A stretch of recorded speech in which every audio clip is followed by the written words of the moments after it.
Well, good afternoon, everybody. This is Truth Seeker, and I know it's been a while since I made a last video. I've been away for the last 2 weeks on business in Switzerland, and I returned back, and it's actually taken quite a bit of time to recover from the trip. I didn't expect the jet lag to be so debilitating, but I was in Switzerland for a week, and I guess I got used to the Swiss time, and boy, jet lag is an awful thing. I hope I don't have to do much of this in my new role. But anyway, I've been recently catching up on some of my favorite videos. I noticed that my subscription list has been boosted by a few more individuals. Welcome, everybody. Everybody who signs up is welcome. I do appreciate the fact that anybody wants to listen. But I think I tried to put a different aspect, a different outlook to the activism than the typical war stories. I mean, I have my own war stories, and I've gone through a good part of my story over the last couple years since I've been making videos regarding many of the things that has happened in my life as a result of having been raised in the Bible students. Matters such as the untimely passing of my brother and his suicide, and what it was like growing up in the Bible students. I am quite fascinated with Bible student history, and I've known some of the key players that were involved in the early days of the Watchtower, albeit I was very young, and they were very old by the time I remember them. But they nonetheless, we crossed paths, and now, you know, here I am in my 60s, and I wish I was just listening to a video on the history, a little bit of the history of the Watchtower, and I just think back to, even in my own family, all those that were right there at the time everything took place, and I was just too young, too innocent to know what questions to ask. And today, I'd be brimming with questions, trust me. And I was thinking about it too. One of the things that has struck me the most about activism, and probably why my subscription list is rather small, is because of the way I present it, and the fact that Jehovah's Witnesses tend to relate more to Jehovah's Witnesses rather than to Bible students, although really there are very little differences between us culturally. Historically, we share similar backgrounds. But I also noticed that there's a gap. Now, when I was a young man, which doesn't seem so many years ago, but in a recent video it was pointed out, and rightly so, I don't take any offense to it, that individuals of my age, 64, I'll be 64 soon, in another couple months, were lied to by the Watchtower with their promises that in 1969, that 1970, that many of us young people would never grow old. I heard the same thing in the Bible students. I was paranoid. I remember how worried I was about not being able to experience life. I was 14 years old, and my father used to take me on all of these trips. He was an elder in the New York Bible Students Ecclesia, and there were, between Baltimore and Rhode Island, there were a good 20, 25 Bible Students Ecclesias. And the Dawn, which I've mentioned, it was like a mini Bethel, or more like a micro Bethel. They had a pilgrim service. If you look back in your history and you look back in your yearbooks, they refer to the Watchtower's sending out of ministers or elders as the pilgrim service. So that was a term that was a Bible student term that was associated with the Watchtower initially. And then it gradually evolved into ordained ministers, and then they got rid of it, the list altogether. They stopped publishing the list of names sometime around the mid-1960s. The list just became so long that it became cumbersome for Watchtower to print hundreds of names, maybe 1,000 names that didn't mean anything to anybody. But back in 1926 or 1927, there were only 200 names, 250 names, and everybody knew everybody else. So when the movement was still small, I knew many of the names that were listed in the yearbooks as pilgrim speakers, and I did some research on them to see, and surprisingly, to find many elders that I had grown up with had stayed so long with the Watchtower Society before finding the Dawn Bible students and joining the Dawn back in the 1930s and 40s. But the history has always been intriguing to me. And there's so much that we don't know, and so much that we could have known for if we had known only to ask. And now that opportunity is long gone. All I can say is, I knew this person, and what I do know is, I mean, I could put a face together, and they were an elder in our class, or I met them, or I knew them at a convention, but I didn't know what questions to ask. Now, I do remember a bunch of us young people back in the early 1970s getting together and realizing that many of the old-timers were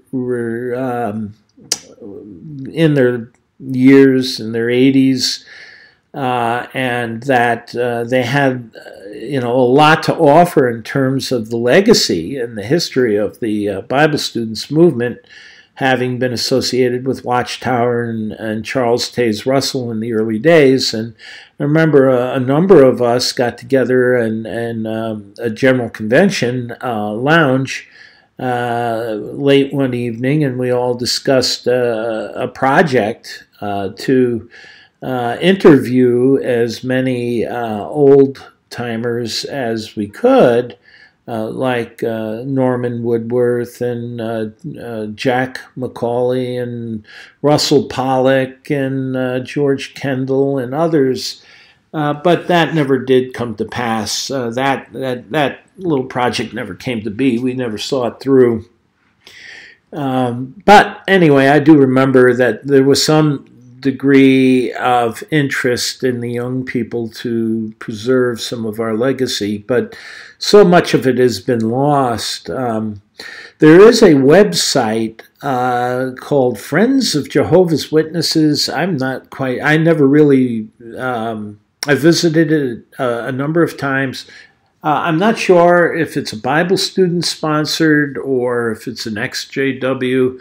I don't know enough about it. I didn't research it much, but I have looked at some of the material offered on that website, and there was a video that was from the, or actually it was a dialogue. It wasn't a video. It was an MP3 file that was dialogue, an hour and a half discussion, special discussion in 1960 at the General Convention in Indiana, Bloomington, Indiana, at IU University, Indiana University, IU, between Russell Pollock and Norman Woodworth, who were the two key founders of the Dawn Bible Students. And Woodworth was, as a young man, he was related to Clayton J. Woodworth. He was the first cousin of Woodworth, the editor of Consolation, The Golden Age. So he was an important individual. He was a director of the Watchtower at one point. Clayton Woodworth went to jail with the judge and the rest of the directors in 1918 for sedition. Well, what the Watchtower doesn't tell you is that a lot of other young Bible student brethren or men went to jail too because of their conscientious objection. And what they don't say, they only talk about the martyrdom, you know, the oppression of the poor leadership, but they don't tell you about how many young men in the Bible students ended up in jail because they followed suit. You know, they were of draft age. None of the directors were draftable, but they were charged with inciting rebellion against or sedition against the U.S. government, which wasn't really true. But Rutherford and the Bible students didn't elicit much favor in those days. They were not very popular people.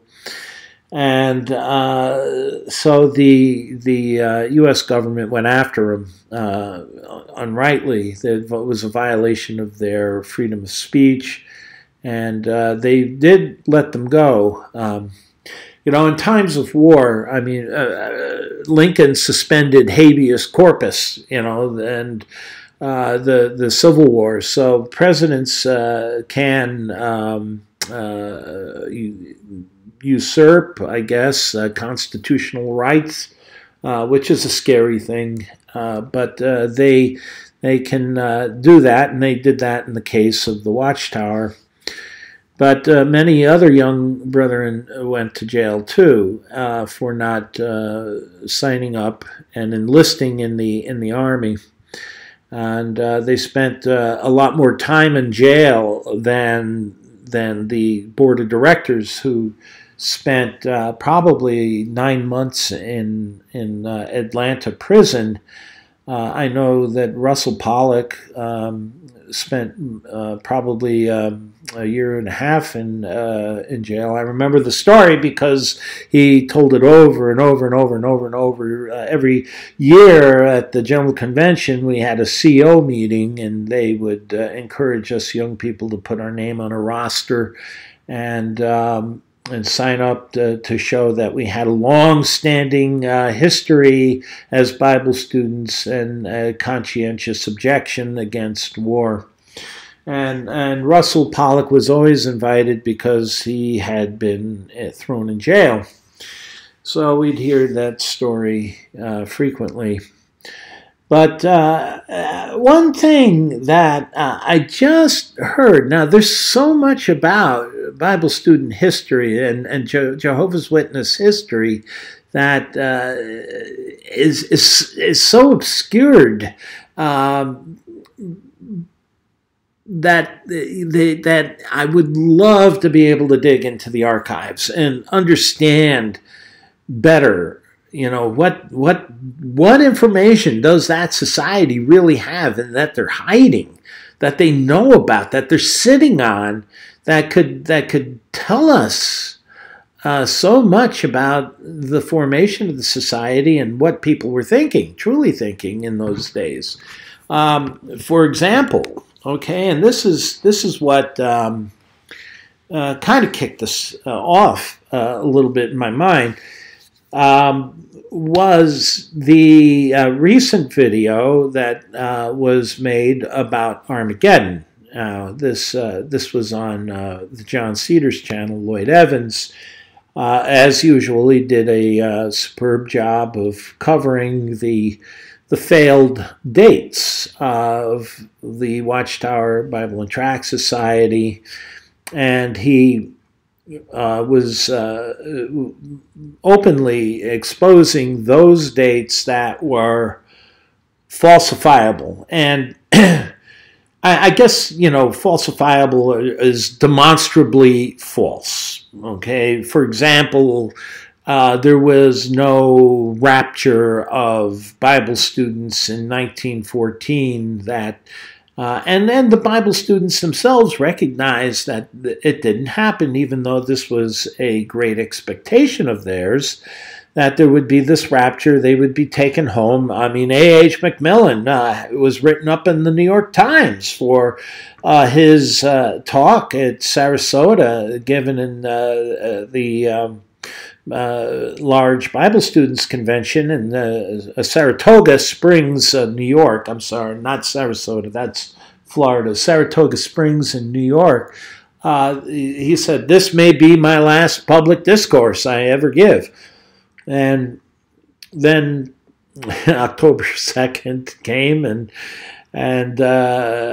Russell announced at the Bethel breakfast that there would be a change in the program, the convention program, and that A.H. Macmillan was to speak. And it made actually made the New York Times that this whole incident about their expectations of 1914.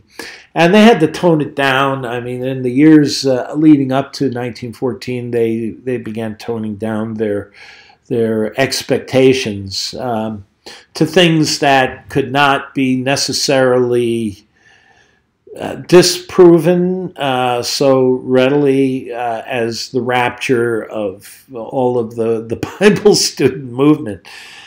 So they called it the end of the times of the Gentiles, and defining, making convenient definitions of what the times of the Gentiles are, and so that there's, no way that anybody can outwardly or overtly disprove the claim. But there was an interesting date that I never heard until this video. And this was very interesting to me because in my researching of Bible student history, A.H. Macmillan, in his book, The Finished Faith on the March, talked about a special meeting that about 10 weeks before Russell died. He was a sick man, and he felt that he didn't have much time on this side of the veil. That's Bible student terminology. Another Bible student terminology I heard recently that I hadn't heard in a long time was in a video I just saw, making the truth my own. And that was another statement that you heard a lot. My wife is cracking up, but that is another phraseology used in Jehovah's Witnesses that originated with the Bible students making the truth my own. But anyway, in this Armageddon video, Lloyd brings out a lot of these dates, such as 1874, which was the invisible presence of our Lord, the parousia, and the 1878 was the crowning of our Lord in heaven, ruling in heaven, and there was a war in heaven, and Satan was cast out into the earth, and all of this is invisible, all of this is done invisibly. So how do you prove it? How do you disprove it? I mean, so 1799 was another one, and interestingly enough, I think Lloyd, he said that it wasn't falsifiable, except I found a reference in the third volume where Russell makes the claim that the time of the end began in 1799, and he made the statement that it was 115 years long, and that it ended explicitly in 1914. So he made the link between the time of the end, which began in 1799, and ending in 1914. So he made the link with 1914, and 1914 is falsifiable. And so does that make 1799 falsifiable? I think you can make an argument that yes, because of the link that Russell very explicitly made between 1799 and 1914. But besides that, there are all these dates. There's 1799, there's 1874, there's 1878, there's 1914, then 1925, and then with the Watchtower as Jehovah's Witnesses, there was 1975, and that was a big, in fact, as a Bible student, I remember as a young man hearing about 1975. I didn't know at the time that it was a Jehovah's Witness thing, per se, or expectation, but it was rumored among the Bible students that this was a date possibly to keep our eye on, although nobody would necessarily admit or not necessarily want to say Jehovah's Witnesses were right or Watchtower was right, because Watchtower had gone off into outer darkness, according to the Bible students. Rutherford had steered the organization off, and Satan had taken over the Watchtower through Rutherford. But one thing I never knew was that 1931 was a date, and that captures my interest. And that is really interesting, because what happened in 1931? 1931 was when Jehovah's Witnesses came into existence. Now, the date in which 1931, or let's say the book in which 1931 was identified was the seventh volume, the finished mystery, on page 569. Now, I was never aware of any prediction ever regarding the year 1931. The fact that 1931 was identified in a 1917 document, and 13, 14 years before 1931, before the Jehovah's Witnesses came into being. does that suggest that Macmillan was correct when he indicated that Russell had outlined a whole strategy or a vision, not strategy, but a vision? Who knows? Maybe it was a strategy, but a vision for the Watchtower Bible and Tract Society. Now, the Watchtower was Russell's baby. I mean, it was his legacy. He didn't want to see that legacy die, necessarily. I am certain that he wanted this thing to be his memorial. That this, and what ambitious man wouldn't want this, wouldn't do this? Maybe he realized that he felt that the Watchtower. Macmillan made some interesting statements, and there are talks online on the YouTube channel that you can find that A.H. Macmillan had given, where he discusses this conversation that he had with Russell, and he mentioned that Russell felt that the work of the Watchtower hadn't been finished. Now, up until Russell's death, the only emphasis given was for one goal. That was the high calling, or to be part of the 144,000. This, in fact, is what Russell's focus was the harvest work. Harvest being what? Harvest gathering in the wheat, which represented the 144,000 at the end of the age. He loved things like parallels, and he had a harvest at the beginning of the age with the apostles and Jesus, and then there was a harvest at the end of the age, and he believed that he was the messenger, the special Laodicean messenger for that harvest work.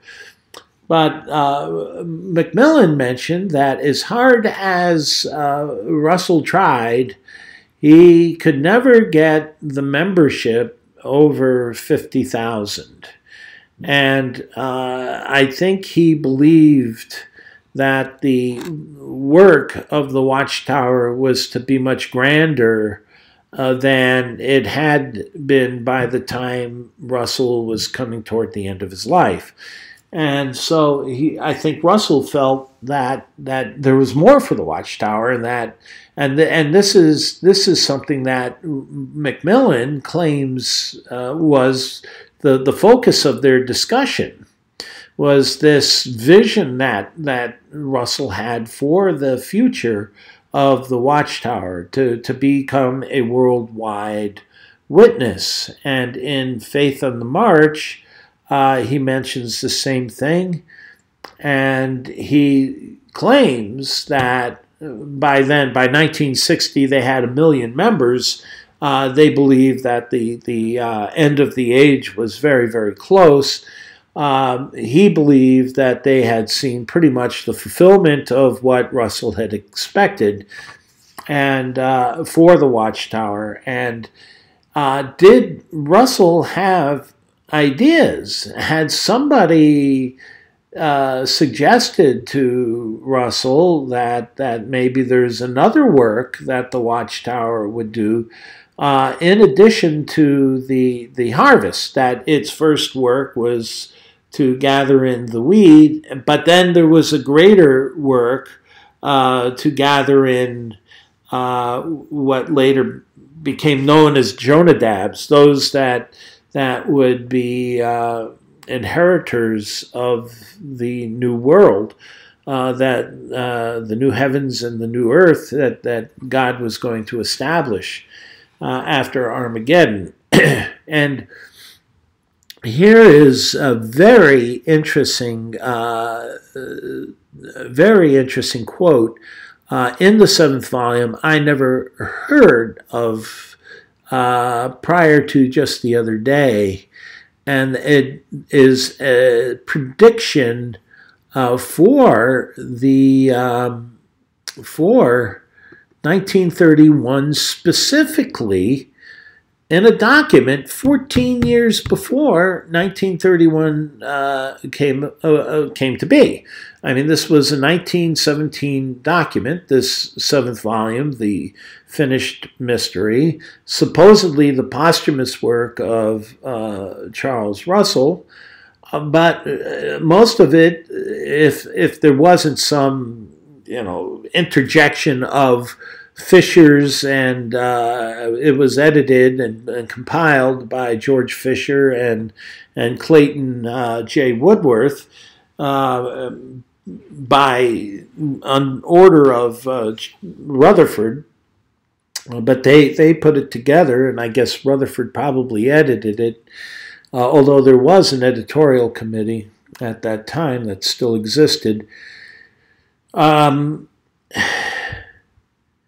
It mentions theocracy, and it mentions 1931 as the full establishment of the theocracy. And here's the quote, and I highlighted it in yellow. I hope you can see it. I tried my best to make a JPEG of this. This is what was written in 1917. It says, it's on page 569 of the original 7th volume, and it says that the vision of the prophet Ezekiel depicts the established theocratic kingdom of God on earth. Now, that is a very, very interesting terminology, because that is something that Bible students didn't use that terminology much. That was something that was introduced more by Rutherford. But is it possible that Rutherford began to, or had been influenced by Russell? That Russell he had some evolving ideas that he hadn't revealed to the Bible student community in general, only to certain individuals like AH Macmillan and others maybe close to him. It certainly was true when he changed his mind on the covenants in 1907, I believe it was, and it came out in an article in the Watchtower, and it created quite a stir, and it created a bit of a rift in the Bible student movement that left a whole group disfellowshipped from the Watchtower, and these were the New Covenant Bible students that still exist today. Maybe this is something that Russell was kicking around a little bit, and was something that was gradually built upon or revealed after his death, but these were possibly initiated by Russell during his life.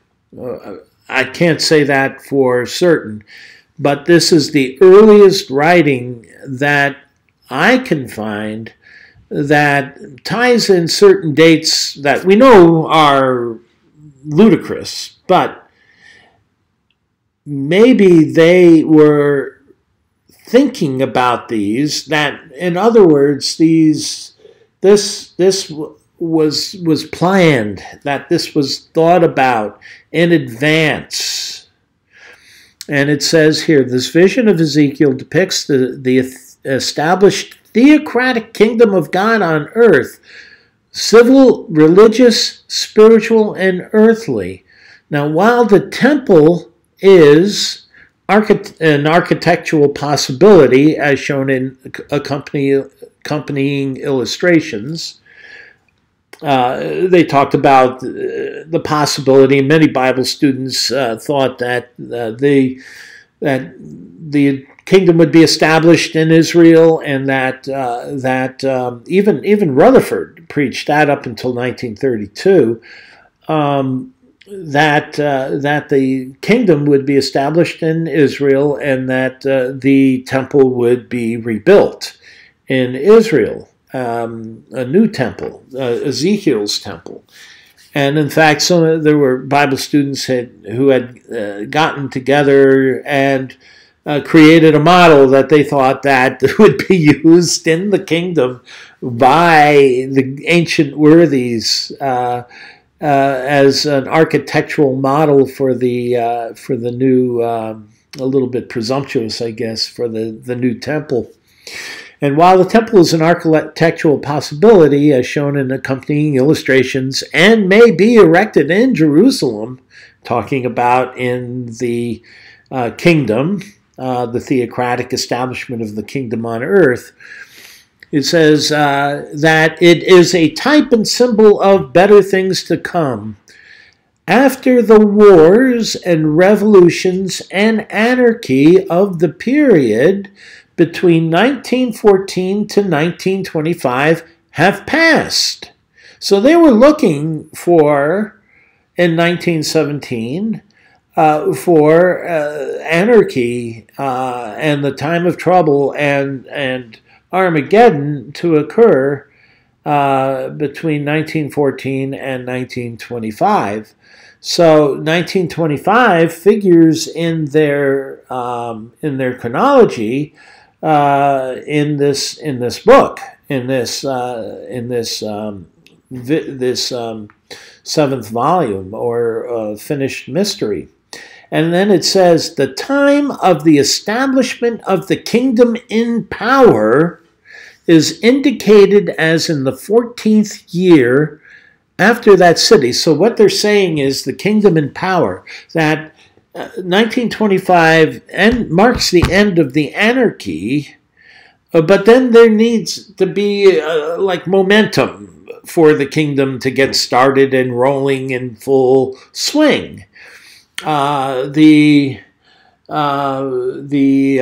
image of Daniel shows the rock hitting the feet and then grinding the image to powder. So there's a process. It didn't just instantaneously become a pile of powder, but it was ground into powder and then blown away with the wind.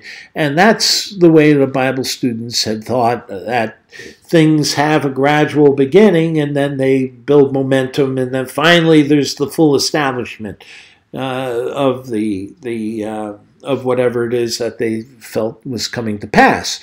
So this is what they're talking about here, that after the anarchy from 1914 to 25 is done, then it says the time of the establishment of the kingdom in power is indicated as the 14th year after the city was smitten, the city representing Christendom. And so they're talking about Christendom, which was represented by Daniel's image, was smitten and ground into powder, and then the kingdom was established. And he says, or 13 years after 1918, i.e. 1931. Now, what are the odds that 1931 just happens to be mentioned, and that was the year that Jehovah's Witnesses came into existence? Now, this is the only reference to 1931 that I have ever known. Nobody in all my time growing up in the Bible students ever made reference to any Bible student prediction towards 1931. And this was done only months after Russell's death. I believe this book was released in 1917, sometime in the summer. There was a lot of, it was done hastily. It was done, they really put Woodworth and Fisher to work to get this thing published before the year was out. And so there was a lot of effort that went into this thing, and they mentioned 1931. So this was printed half a year after Russell's death, you know, or maybe 2/3 of a year after Russell's death. That's pretty close. Did Russell have this date in mind? Was this something that he may have tossed out there as a possibility? As the full establishment? I mean, Russell never did give up the idea that the kingdom was on the threshold, was at the threshold. He never gave up on that idea. And I think here's some evidence, if you want to call it that.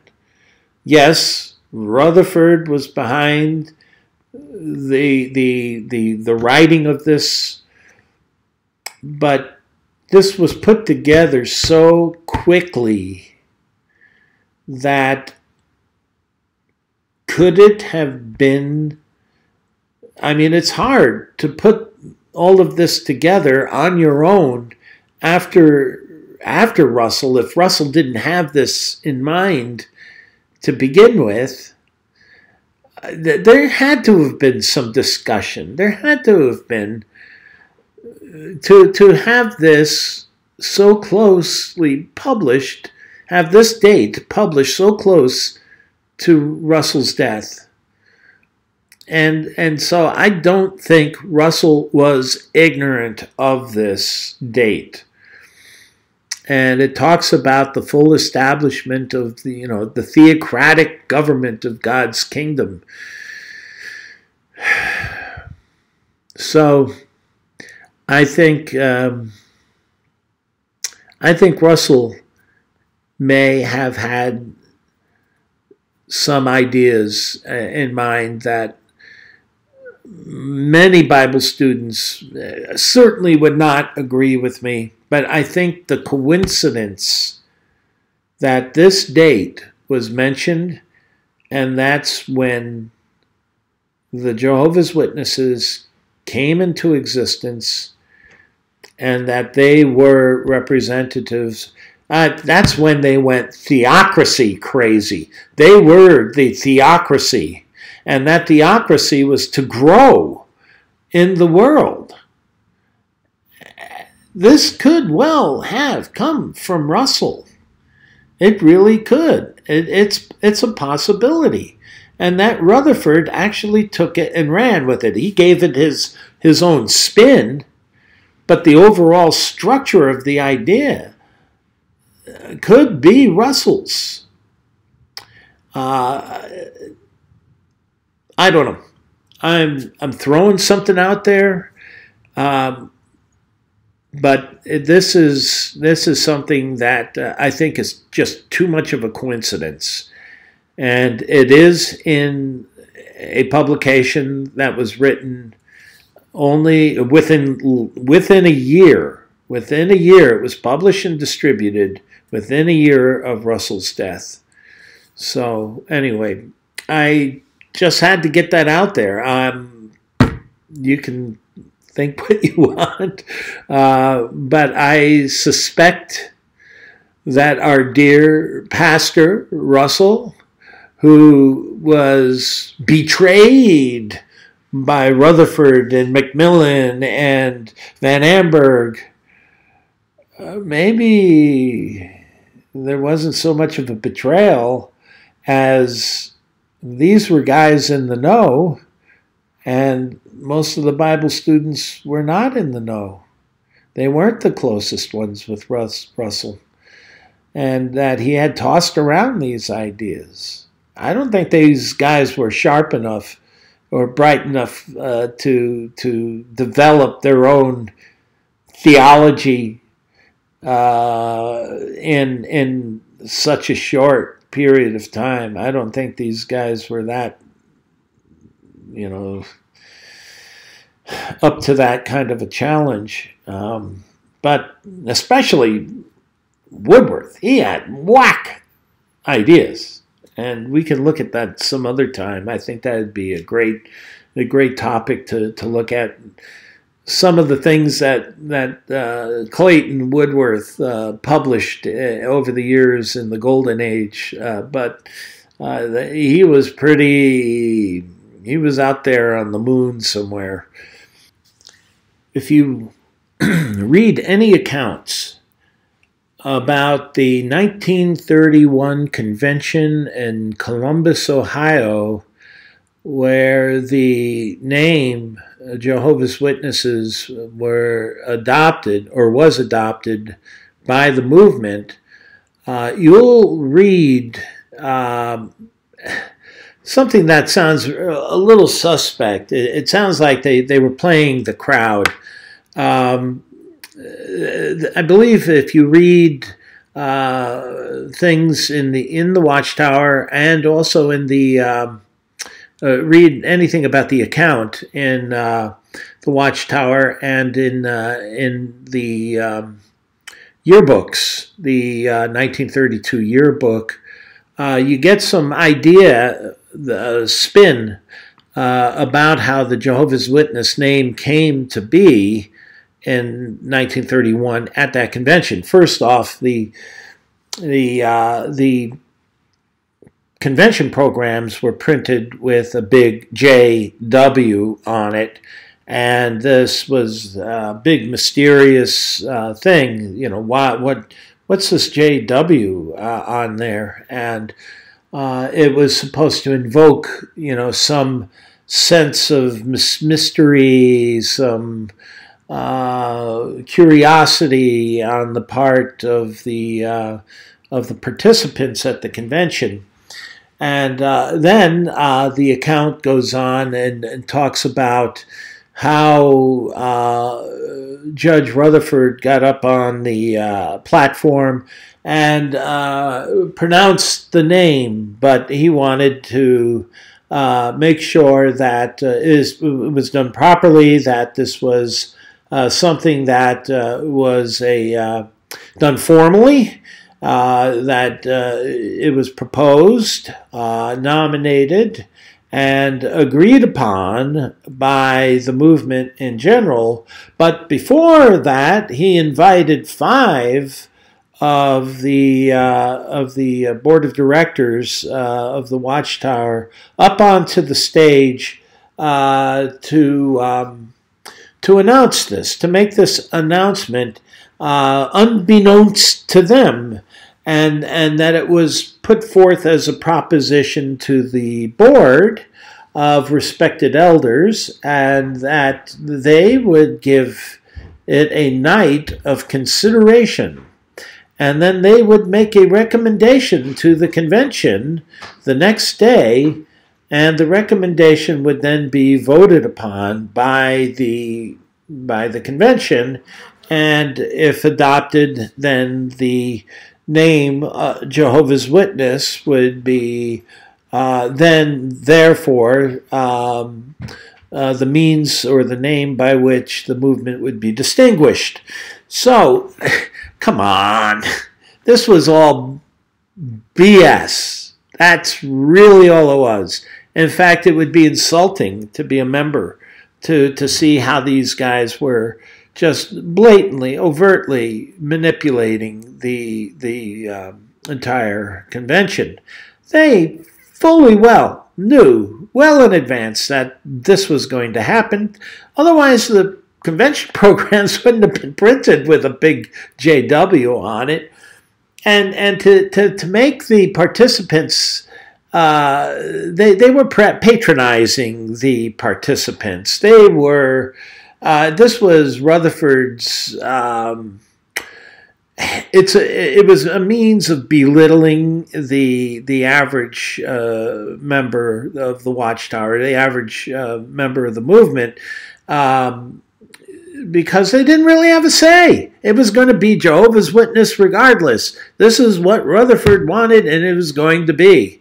And this was known well in advance. This was not done a week in advance. This was not done a month in advance or a year. This was something that had been planned for carefully for years.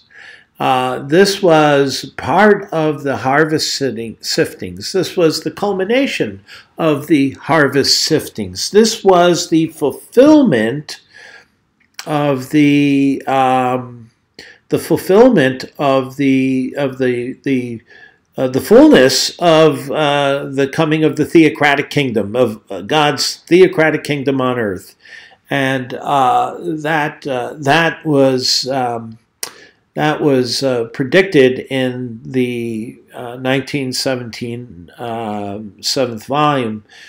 This was all planned. This was all directed behind the scenes, and frankly, if anybody had any sense about them, they would have been insulted by this patronizing move on the part of Rutherford. But no one called him on it, and no one dared call him on it, because they'd be disfellowshipped just like that. And he had that tight of control over the... he was a tyrant. He was a tyrant, and those that opposed him found themselves out of the organization faster than you could say Jehovah's Witness. So anyway, I had to get that bit in there. I remembered the statements I've read in the past about the name Jehovah's Witness, and I just can't help believe that this wasn't something that was all in the planning, in the works, behind the scenes, for years, for many years, even in fact as far back as possibly as far back as Russell. I mean, Macmillan doesn't directly say it, but he alludes to it. And I don't know if we necessarily can dismiss.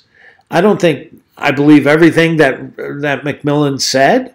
I don't think he was an honest man, but I also don't think that he was necessarily making this up either about his meeting with Russell and Russell's vision of a grander, more expanded role of the Watchtower in the future.